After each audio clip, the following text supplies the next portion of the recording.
నమస్తే అండి, నేను doctor Sharada, director LBR dental implant centre. మా క్లినిక్ హైదరాబాద్లో ఉంది. ఈరోజు మనతో కృపా గారు ఉన్నారండి. తను 57 years ఓల్డ్. సో కృపా గారికి ఏంటంటే టీత్ అన్ని డ్యామేజ్ అయిపోయి తీయించేసుకున్నారు. ఎన్ని ఇయర్స్ కింద తీయించుకున్నారండి? 4 years. సో 4 years నుండి మీరు డెంచర్ వాడుతున్నారా అండి? అవును. డెంచర్తో కంఫర్టబుల్గా ఉందా మీకు? లేదు. మరి అంటే తినడానికి ఇబ్బంది అవుతుందా? ఏం ప్రాబ్లం వస్తుందండి? ఇంట్లో డెంచర్ వాడను, ఏదైనా బయట వెళ్ళాలంటేనే వాడతాను. కానీ అది పెట్టుకున్నాను అంటే నేను నరకం చూస్తాను, నాకు వాంతి అయిపోతుంది. అచ్చా, నోట్లో పెట్టుకుంటే మీకు వాంతి అయిపోతుంది. కానీ మళ్ళీ తప్పదు కదా, ఏదైనా ఇంపార్టెంట్ ఫంక్షన్ అట్లా అంటే అది పెట్టుకొని వెళ్ళేదాన్ని. కానీ చాలా ఎప్పుడెప్పుడు వచ్చి అది పడేయాలి, తీసేయాలా అని అనేదాన్ని. మరి మీరు బయటికి వెళ్ళినప్పుడు పెట్టుకొని వెళ్తా అంటున్నారు కదా, మరి తింటారా దాంతో డెంచర్స్ పెట్టుకొని? కష్టం. ఓకే, ఏదో గమ్మేస్తాను దానికి కొంచెం స్టిక్ అవ్వడానికి. ఓకే, కష్టం, నోరు ఎక్కువ తెరవలేను.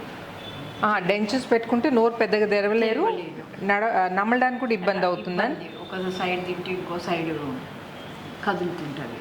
ఓకే, మరి యాక్చువల్లీ మీరు టీత్ ఎందుకు తీయించుకున్నారండి మీరు? నాకు కొంచెం ఇన్ఫెక్షన్ అయ్యిండే యాక్సిడెంట్ అప్పుడు, నాకు కొంచెం టీత్ ఇరిగిపోయి క్రమేణా నేను అది ఒక్కొక్కటి లూజ్ అవుతా వచ్చింది. నేను ఇంకా చెప్పాను కదా, ఇజ్రాయెల్ బయట దేశం వెళ్ళేది ఉందని. ఇజ్రాయెల్లో వర్క్ చేశాను అన్నారు కదా. నేను 6 years ఇజ్రాయెల్లో వర్క్ చేసినాను. అప్పుడు నేను ఇది బ్రిడ్జ్ టైప్ సపోర్ట్ ఇటు సపోర్ట్ పళ్ళతో బ్రిడ్జ్ పెట్టుకొని వెళ్ళినాను అన్నమాట. అయితే అక్కడ వెళ్ళాక స్వెల్లింగ్స్ రావడము, కదలడము అట్లా ఉండింది. ఇట్లనే ఇబ్బంది పడుతూ ఉన్నాను. తర్వాత వచ్చాక ఇక అవన్నీ తీయించేసి ఇక నేను, ఎందుకంటే చాలా పెయిన్ కిల్లర్స్ వేసుకోవడం, దానివల్ల నేను చాలా ఇబ్బంది పడ్డాను. ఇది కాదని మొత్తమే తీయించేసినాను. అంటే మీరు చిన్న ఏజ్ నుండి, అంటే తక్కువ ఏజ్ నుండే మీరు టీత్ ప్రాబ్లం ఫేస్ చేస్తున్నారు? ఓకే, కూడా ఆల్ ఆన్ 6 పద్ధతిలో పైన 6 కింద 6 ఇంప్లాంట్స్ పెట్టినా. అండ్ ఇంకోటి తనకి ఎముక చాలా 4 years నుండి వాడట్లేదు కదండి. If you don't use it you lose it అని చెప్పాను చూడండి. అలాగే దవడ ఎముక అరిగిపోయింది. తనకు కూడా జైగోమా ఇంప్లాంట్స్ పెట్టాల్సి వస్తుంది. జైగోమా ఇంప్లాంట్స్ పెట్టి ఇమీడియట్గా రీప్లేస్ చేయబోతున్నా. ఇప్పుడు నోట్లో కండిషన్ ఎలా ఉందో చూపిస్తాను. ఓపెన్ చేయండి మా, ఓపెన్ చేయండి మా, ఓపెన్ చేయండి. Very good. సో మొత్తం అసలు టీత్ లేవండి, మొత్తం తీయించుకున్నారు. మొత్తం వేయండి, కంప్లీట్ క్లోజ్ చేయండి. మొత్తం దవడలు ఆనియండి, 2 పైన కింద. సో ఇదండి ప్రజెంట్ కండిషన్. సో ఈ పళ్ళు లేక తన హైట్ కూడా తగ్గిపోయిందండి. ఈ ఫేషియల్ ఈ బోన్ హైట్ కూడా తగ్గిపోయినందుకు ఈ లోవర్ భాగం చూడండి తగ్గిపోయింది. సో టీత్ పెట్టి మన టీత్తో ఏంటంటే ఈ హైట్ కూడా ఇంప్రూవ్ చేయబోతున్నాం. ఆనండమ్మా, ఆనండి, మొత్తం వేయండమ్మా. సో ఇదండి ప్రజెంట్ కండిషన్. ఓపెన్ చేయండి, కొంచెం ఓపెన్ చేయండి, క్లోజ్ చేయండి, క్లోజ్ చేయండి, మొత్తం క్లోజ్ చేయండి, మొత్తం క్లోజ్ చేయండి. Very good. కొంచెం ఓపెన్ చేయండి, close, open, close, open. So ఇదండి ప్రజెంట్ కండిషన్. సో వెల్కమ్ గారు బ్యాక్ అండి. కృపా గారు బిఫోర్ కండిషన్ గుర్తుంది కదా. యాక్చువల్లీ కృపా గారు కట్టుడు పళ్ళతో యాక్చువల్లీ చాలా ప్రాబ్లం ఫేస్ చేసేవాళ్ళు. సో వాటిని పెట్టుకోలేక మాస్క్ పెట్టుకొని, అంతే కదండి, కాన్స్టెంట్గా మాస్క్ పెట్టుకొని తిరిగేవాళ్ళు.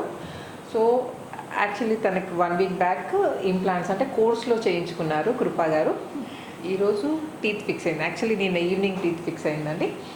సో కృపా గారి కండిషన్ అంటే తన ఎక్స్పీరియన్స్ ఏంటి, ఇంప్లాంట్ జర్నీ ఎలా అయింది అడిగి తెలుసుకుందాం. అండ్ ఇంకొకటి పోస్ట్ ఆపరేటివ్, బిఫోర్ కండిషన్ చూసారు కానీ అస్సలు టీత్ లేవు. సో ఆఫ్టర్ కండిషన్ ఎలా ఉందో నేను నోట్లో చెక్ చేసి చూపిస్తాను మీకు. చెప్పండి మా కృపా గారు, భయపడుతూ వచ్చారు కదా మీరు? చాలా, అంటే ఇంప్లాంటేషన్ అంటే కొంచెం భయం ఉంటుంది. అందులో నా షుగరు HbA1c 8.3 ఉంది. HbA1c 8.3. నాకు షుగర్ ఉంది కాబట్టి ఎవరు చెయ్యము అన్నారు. HbA1c కంట్రోల్ ఉంటేనే చేస్తామని చెప్పారు. కరెక్టే అమ్మా, HbA1c కంట్రోల్ అయినాక చేస్తా అన్నారు. మరి ఇంప్లాంట్స్ పెట్టిన తర్వాత పెరిగితే ఏం చేస్తారు చెప్పండి? అదే అయితేనో నా బాడీ కండిషన్ నాకు తెలుసు. ఎందుకంటే నేను ఎప్పుడు 300 దాటలేదు. ఈవెన్ అయినా కూడా తొందరగా తగ్గుద్ది. అయితేనో మీది వినేదాన్ని నేను, LBR dental implantation even sugar ఉన్నా బోన్ డెన్సిటీ ఎట్లున్నా కూడా చేస్తారు అని ఒకటి ఉంది. వేరే వాళ్ళ కంపేర్ చేసుకుంటే నాకు ఇది సూటబుల్, చేయించుకోవచ్చు, ధైర్యం చేయవచ్చు అని నేను ముందుకు వచ్చాను డాక్టర్. నేను చాలా కాన్ఫిడెంట్తో వచ్చిన మీ దగ్గరికి. అంత దూరమా అదే మా పిల్లలు నేను లేదు, నేను ఒక మంచి ఎక్స్పీరియన్స్ ఉన్న డాక్టర్ దగ్గర వెళ్ళాలి అనేసి మీ దగ్గరికి రావడం జరిగింది. సో కృపా గారి నోట్లో కండిషన్ ఎలా ఉందో నేను చూపిస్తానండి మీకు. ఓపెన్ చేయండి మా, స్మైల్ చేయండి. Very good. చూసారా అండి కృపా గారి స్మైల్ ఎంత బ్యూటిఫుల్ ఉందో. క్లోజ్ చేయండి మా, పళ్ళు కొరకండి అమ్మా. ఇదండి perfect set of teeth, beautiful teeth. ఇదే ప్రాపర్గా కలుస్తున్నాయి చూడండి దవడ పళ్ళన్నీ. ఇటు దిగండి అమ్మా. ఇదే ఆనండి అమ్మా, క్లోజ్ చేయండి. సో కృపా గారు యాక్చువల్లీ సాఫ్ట్ ఫుడ్ తీసుకుంటుండే కదండి, ఇంతకుముందు తినడానికి కష్టమే. సో ఈరోజు మనం ఇది తినిపించి చూపిద్దాం, ఎలా నమ్ముతారు చూద్దాం.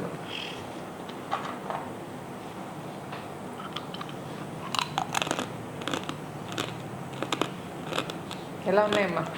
చాలా ఏళ్ళ సమ్ ఇయర్స్ అనుకోతుంది నేను ఇట్లాంటి గట్టి ఫుడ్ తినాక. బాగున్నాయా? ఇవి బాగున్నాయి. నాకు అంటే నాకు నార్మల్గా ఏమి నొప్పి అనిపిస్తుంది. బాగుంది. అయితే నేను తినొచ్చు ఈ రోజు నుంచి. 100% తినొచ్చమ్మా. మనం ఇమీడియట్ లోడింగ్ పద్ధతిలో పళ్ళు పెట్టింది ఎందుకు? బాగుంది. నేను అనుకున్నా వీడియో చూసా కష్టంగా తింటుంది అనుకున్నా, కానీ మంచిగా ఉంది. ఏమైనా టేస్ట్ బాగుంది. చిన్నప్పుడు తిని బాగుంది. డాక్టర్ ఇంకోటి, మీ స్టాఫ్ చాలా మంచిది, మంచి పిల్లలు, మంచి డొనాల్డ్, కార్తిక్, డాక్టర్ అమ్మ పేరు, పిల్లలు చాలా మంచోళ్ళు. మీ కోఆపరేషన్ చాలా బాగుంది. డాక్టర్ గారు కూడా ఆ రోజు చాలా ఎనర్జీ పెట్టి నాకు చేసిరు కదా, చాలా హ్యాపీ. నేను ఫ్యామిలీకి చెప్పినాను అంటే ఇది అంటే ఐ మీన్ మనం ఎంత ఎక్స్పెన్సివ్ అని కూడా భయపడాల్సిన దానికి తగ్గ వర్త్ ఉన్నది, కష్టం ఉంది, పని ఉంది, స్టాఫ్ ఉన్నది. అట్లా సో ఎవ్వరు కానీ భయపడకుండా నేనైతే ఈ హాస్పిటల్ని, ఈ ఎల్బిఆర్ డెంటల్ ఇంప్లాంటేషన్ నేను రికమెండ్ చేస్తాను. మీరు ఎవ్వరు భయపడకుండా వచ్చి చేయించుకోండి. కొంచెం కొన్ని రోజులు లిటిల్ బిట్ పెయిన్ ఉంటుండొచ్చు ఏమన్నా, కానీ చాలా సేఫ్గా, చాలా హ్యాపీగా మీరు బయటికి వెళ్తారు, హ్యాపీ లైఫ్ లీడ్ చేయొచ్చు. సో కృపా గారు ఎక్స్పీరియన్స్ చూసారు, and before and after condition కూడా చూసారు కదండి. సో ఇంప్లాంట్ ట్రీట్మెంట్ గురించి, నొప్పి గురించి కానీ ఇంకేదన్నా వరి అవుతున్న వాళ్ళు అస్సలు వరి కావాల్సిన అవసరం లేదండి. ఇంకోటి ఏంటంటే ఇనీషియల్ స్టేజెస్లో చేయించుకుంటే బోన్ మంచి కండిషన్లో ఉంటే సింపుల్ ట్రీట్మెంట్తో అయిపోతుంది. మీరు డిలే చేసిన కొద్దీ ఏమవుతుందంటే ఎముక అరిగిపోతుంది. ఒకటి ఉంది, if you don't use it you lose it. అంటే మీరు పళ్ళు తీయించుకొని అలాగే వదిలేసిన, లేకపోతే ఇన్ఫెక్టెడ్ పళ్ళు అలాగే డ్యామేజ్ అయిన పళ్ళు అలాగే నోట్లో పెట్టుకుని ఏమవుతుందంటే ఈ ఎముక అనేది అరిగిపోతూ ఉంటుంది గ్రాడ్యువల్గా. సో అలా అరిగిపోయింది అనుకోండి, దవడలో పెట్టాల్సిన ఇంప్లాంట్స్ని మనము వేరే ఆల్టర్నేటివ్ ప్రొసీజర్స్ చేయాల్సి వస్తుంది అనమాట. జనరల్గా ఏంటంటే ఇంప్లాంట్స్ని దవడలో పెడతాం. దవడ కనుక అరిగిపోయింది అనుకోండి, ఈ జైగోమా ఇంప్లాంట్స్ పెట్టాల్సి వస్తుంది. అంటే సింపుల్గా అయిపోయే పనిని మీరు పెద్దగా చేసుకోవాల్సిన అవసరం లేదు. అంటే దాంతో నొప్పి ఇబ్బంది ఏమి ఉండదు, కానీ కొంచెం ఖర్చు ఎక్కువ అవుతుంది. సో వీలైనంత తొందరగా వచ్చి చేయించుకోండి, నొప్పికి అస్సలు వరి కాకండి. అండ్ ఇంకా ఏమన్నా ఇంప్లాంట్ గురించి ఏమన్నా డౌట్స్ ఉంటే నన్ను కామెంట్ సెక్షన్లో అడగండి, నేను వీలైనంత తొందరగా ఆన్సర్ ఇస్తాను. అండ్ ఈ వీడియో నచ్చినట్టయితే ఏం చేయాలి కృపా గారు? లైక్, సబ్స్క్రైబ్ చేయండి, షేర్ చేయండి. థ్యాంక్ యూ అండి. థ్యాంక్ యూ సో మచ్ కృపా గారు. Thank you for choosing LBR dental implants. Thank you.